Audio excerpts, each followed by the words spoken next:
Where, oh, where, oh, where is our James Connolly? Tá ar bríd caintear nniu a héal ag trid ar son saoirse na tíre agus ar son chearta a phobal. Is Éirígí agus Ginearálta pobalí. Our main speaker today is someone who has spent his life fighting for the freedom of his country and the rights of his community. A former POW and community activist, he has been to the forefront in opposing orange marches through nationalist districts. The Garvahi Road community withstood murder, intimidation, state repression and demonisation in facing down the naked sectarianism of the Orange Order. Our main speaker today played a key role in that battle. Please welcome Éirígí Rúnaí Breandán McCunna.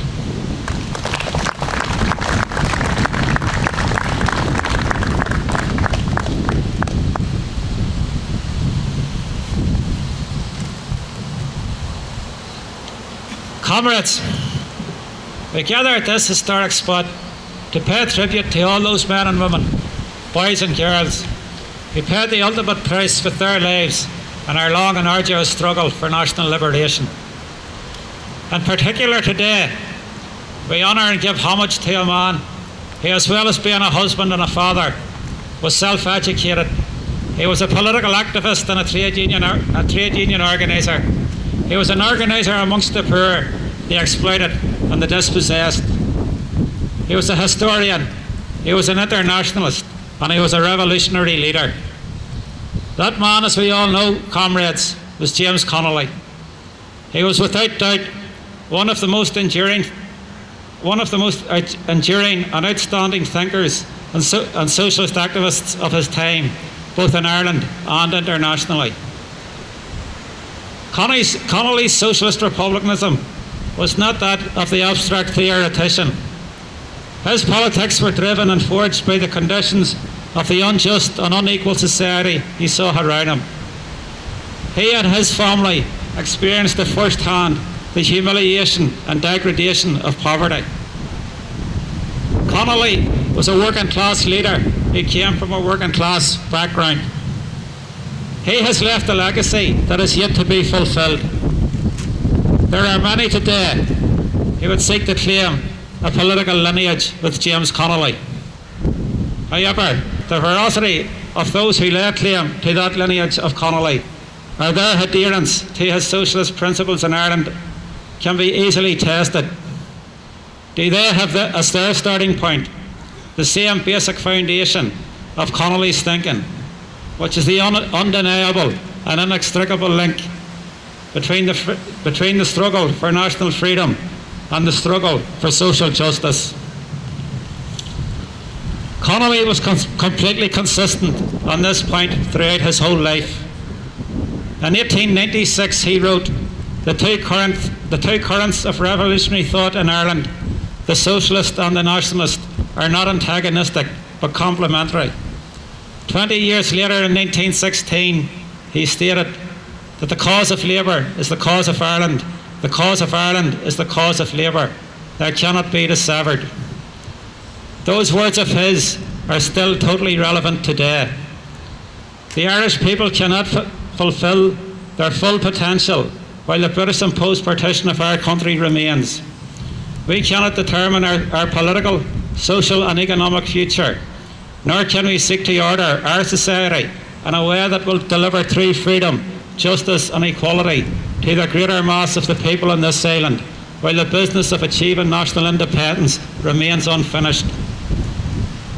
The work of ending partition, of reuniting our people, of re-establishing our national and territorial integrity and exercising national sovereignty is an essential part of the ongoing struggle for the creation of a just and equal society in Ireland. As Connolly so accurately predicted, partition would and did create a carnival of reaction in this country. But that carnival reaction which he referred to was not only the sectarian curve of our country. Connolly correctly saw that partition would lead to the dominance of our society by reactionary conservative political parties whose interests lay in maintaining the exploitation of our people and our natural resources by the forces of capital. The objectives for which we in Éirígí are actively working for today differs very little from Connolly's aim of political, social and economic freedom for the Irish people as a whole. We do not wish to reproduce on an all-Ireland basis the type of unjust, unequal society we have in either the 6 or 26 counties. As Republicans, we come from many of the communities, both north and south, which continue to suffer economic marginalisation, high levels of poverty and social exclusion.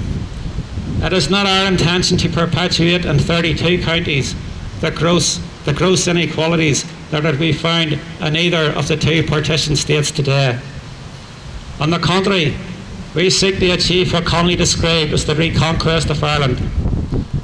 And while conditions both nationally and internationally may have changed since Connolly's day, we can still apply his basic principles, his political philosophy and his economic analysis to the situation where we find ourselves today. At a time when the broad Republican family stands confused, disillusioned and dispirited, we need to revisit those ideas and reinterpret them for today in order to build a new, vibrant and truly revolutionary Republican movement. And in order to do that, comrades, we must recognise other Republicans as Republicans, and we must acknowledge the role that many of them played in the recent conflict. But we must also state our viewpoint that politically we believe they have taken the wrong road. Nor should we hesitate to say to them that we are not their enemy. All that has happened in recent years has strengthened, not weakened, partition. If anyone harbours any doubts about that, or if anyone foolishly believes that the British government has no selfish political or strategic interest in Ireland, then the words of a British Cabinet Minister, Jack Straw, 2 weeks before the St Andrews Agreement, should at least cause people to reassess their position.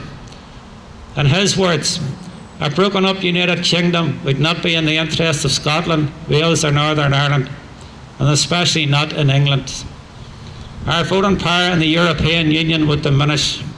We'd slip down in the World League GDP tables, and our case for staying in the G8 would diminish, and there could easily be an assault on our permanent seat in the UN Security Council. If that is not selfish, political and economic interests, I don't know what are. Those who may disagree politically do have a right to ask us, what is our alternative? Our alternative lays in the document which those who lay buried here in this plot put their names to in 1916. The Proclamation of the Republic and the 1919 Democratic Programme of McKay Dáil remain the defining political documents of Irish republicanism. The Proclamation and the Democratic Programme spell out the demands for national self-determination, for social and economic justice and democracy, of cherishing all the children of the nation equally, and of claiming the wealth of Ireland for the people of Ireland. Those who came out in 1916 alongside James Connolly, in particular his comrades in the Citizens' Army, they were men and women of principle, men and women with a vision for a new, equal and free Ireland. But when we look around at the current political and economic landscape on either side of a British imposed border, it is clear that principle and vision is in short enough supply within both Leinster House and Stormont. Is there anywhere in this island where the vision of 1916 has been realised? Sadly, the answer is no. Looking at the Ireland of today, nobody can honestly say that the fundamental principles of democracy, equal rights and equal opportunities for all have been applied in this society. Partition, no matter how it is presented or cosmetically altered, remains the single major obstacle to the creation of a true national democracy in Ireland. The recent concerted opposition by many vested interests to the democratically expressed rejection by the electorate of the Lisbon Treaty, aimed at creating a single super-state, is a demonstration of the lack of real democracy in this state. Connolly would have opposed the Lisbon Treaty, and he would most vehemently have opposed any attempt to rerun that referendum in any other guise. He was very clear on where Ireland's place in the world should be when he wrote, "Their nationalism of the future will be based upon the free federation of free peoples and cannot be realised through the subjugation of the smaller unit by the larger political unit. Inequality and exploitation of the working class has been the one consistent hallmark of partition in both the 6 and 26 counties. It remains the lasting hallmark of the so-called Celtic Tiger, all of which has been proven to be unequal in terms of the distribution of the increased national wealth.